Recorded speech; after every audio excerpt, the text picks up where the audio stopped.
Who you're spending your time with? Are these people helping you be the best version of yourself? Are these people pressuring you to do things you don't want to do? You know, maybe it's fun to be around them. Maybe you get a lot of pleasure. You have a good time. But at the same time, are these relationships truly making you happy? You know? Do the things you do with these friends, does it make it easier for you to fall asleep at night? Or do the things you do run through your head, bothering you, distracting you? Do these relationships help you be a better student, help you succeed in getting grades? Do these relationships help you grow in your faith? See, I mentioned faith eventually. Catholic student group, right? You know, really take a close look at your relationships and evaluate them. Aristotle says the only true friendship is the virtuous friendship. But Aristotle, he's extreme. The only true friendship is a virtuous friendship. I mean, you have these good conversations and you grow closer to one another, but you challenge each other to grow. You support each other. You're there to support each other. But he also says that the virtuous friendship is useful and it's pleasurable, but that's not all it is. So it's not like, oh, we have a really good time, so I shouldn't have to spend time around. But the other thing that Aristotle says is that the friendships that aren't virtuous, you don't just have to let go of them. Right? You don't have to let go of them. You don't have to, only hang out with people that go to St. Tom's, or only hang out with people that you're in church with, or only hang out with, other Christians, or only hang out with, people that believe the same things as you and think the same things as you.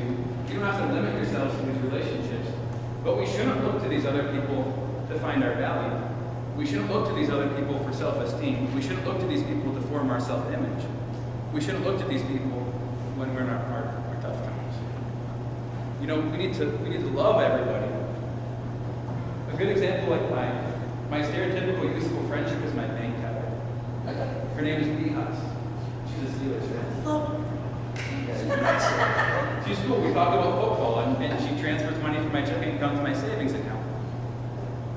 All right, there's nothing wrong with me being friends with B, even though our relationship only goes as deep, as the bank account.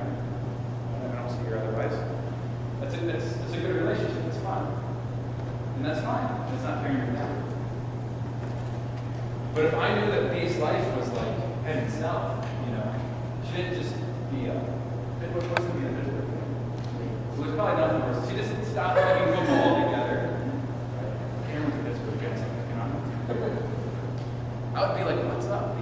Like, football's amazing. You should play football. Then the friendship would be virtuous, right? So we don't just have to let go of everybody, but we should be discerning. We should be thoughtful. If you're spending all your time with people that are tearing you down, you're going to get torn down. If you're spending all your time with people that act in ways that you don't want to act, you're going to start acting in ways you don't want to act. If you spend time with people that are the sort of people that you want to be, that you want to emulate, I think you're going to start being the person that you want to be. If you're around those people that are willing to be there in the tough times, to share life with you, to be there when they don't want to be there, that care for you just for yourself, that accept you for who you are, then I think you're really going to grow and flourish. I think we all probably know people, no one in this room, of course, but it's really myself included, me included, and everybody, that we all have relationships and friendships that when I'm with that person, I'm not the person that I want to be. I have friendships still that when I'm around them, I find myself cursing. I find myself using language that I don't want to use. I have friendships that when I'm around those people, I'll drink more than when I'm with one of their friends. I have friendships that when I'm with those people, we just waste our time. Just don't accomplish anything good. We don't have any real conversation. So I'm not standing up here all perfect and safe, but I think we all will want these things. And we all see examples of what can happen in our college years, especially. I got a friend who I actually went to college with, and we went to school all together, all grades, kindergarten and senior year. We went to the same college. I got really good friends that I'm still friends with in college. He hung around with these guys that were partying, drinking, smoking, doing drugs. By the end of the first quarter at Ohio State, I didn't see him, even though we were roommates. By the end of the second quarter, he had dropped out of school and went to a community college, Columbus State. By the end of the third quarter, he had dropped out of community college, and now he's at home flipping pizzas. He's a pizza delivery guy, he's 25. He doesn't have any plan to get a college degree. And I'm not saying like he's a horrible, bad person, but I do think the relationships that he chose to be with, the people he chose to be with, they had a good time, but they tore them down. That happens to a lot of people in their college years. They start habits that they don't want to have. And I really think the friendships that we keep, the people that we spend our time with, they form us. I start talking to my friends. But I have this weird, like, sing-songy accent where I, for some reason, rise at the end of my sentences as if I'm asking a question all the time. Some people call it the Valley Girl accent. That makes me feel kind of bad. I think it's like a mix of Amish and city sound, right? That's because all my friends in Columbus talk like this. And just from being around them, I started talking like this. Like this.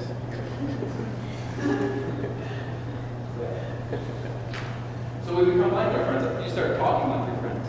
Inside jokes, conversation topics, our interests. I hated watching basketball all through high school. My good buddy Matt in college loved watching basketball. I love to watch basketball. He taught me about the game, told me about the rules, the strategy. We watched the game together just because I wanted to be around it. And now I'll sit down and watch the game, maybe once a week or whatever. My likes and interests have been formed according to my friendships. The people we choose to spend our time with form who we become. Let's open it up for a discussion now. First, you guys have any questions? I think a lot of philosophy. I only mentioned faith once. Get there. Years for you at Ohio State. I was at Ohio State for 1 year. This is a quick stint. I jumped ship and went to the seminary. I love Ohio State though. The only person that could have gotten me to leave Ohio State was God. But the only person that could have gotten me to leave the seminary was God too, because I loved it there too.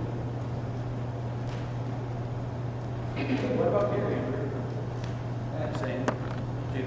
What are some things that we can talk about with your friends? Some things that you can talk about with your friends? Start conversations like that. Substance. Yeah. Kind of like breaking down barriers, right? Boundaries. We kind of fall into these habits of conversation. And I know like the deepest habits of conversation I have are with my family members, my parents. Right? I'm a campus minister, so I can sit in my office and talk to almost complete strangers about the most intimate details of their life. And I have a hard time telling my father how I'm feeling. It's kind of crazy. But we just have this deep habit of how we converse, right? But I often desire to take the conversation deep. I want more out of that relationship. A good suggestion when you want to grow deeper with somebody is lead with your weakness. I've never gotten deeper because I'm like, oh, hey, John, what's your deepest sin? What do you struggle with? What makes you feel horrible? That's not going to produce, that's not going to get you what you want. What I've done is I've sat down with a close friend, shaking nervously, and I've been like, Matt, there's something I wanted to talk to you about. And I'll open up to him about, something I've struggled with, something I'm dealing with, what I'm coping with, how I'm feeling. You got to lead with your weakness. Or you mirror. If I relate to somebody in a certain way, it puts pressure on them to relate back. We call it reciprocation. If I relate to somebody in a certain way, there's a natural tension for them to do the same thing. But what I found in friendships is some of my friends who've been less mature than me or younger than I, when I've broke down barriers and shared and opened up and been vulnerable, sometimes they haven't been able to reciprocate. Just because they're not there yet. They don't know yet. They haven't had the same life experiences. They haven't had the opportunities to grow in some ways that I have. I'm not saying I'm better than them or anything. They're probably a lot more virtuous than me. But they just weren't able to share. So some relationships you might reach a boundary. Where no matter what you do, it doesn't get deeper. The conversation doesn't go deeper. So don't feel like you got to keep pounding your head against the wall until they share their deepest, darkest secrets. Some friendships just aren't going to go that way. Aristotle says, if you take the most strict definition of friendship, a virtuous friendship, we're probably only going to have 2 or 3 in our whole life.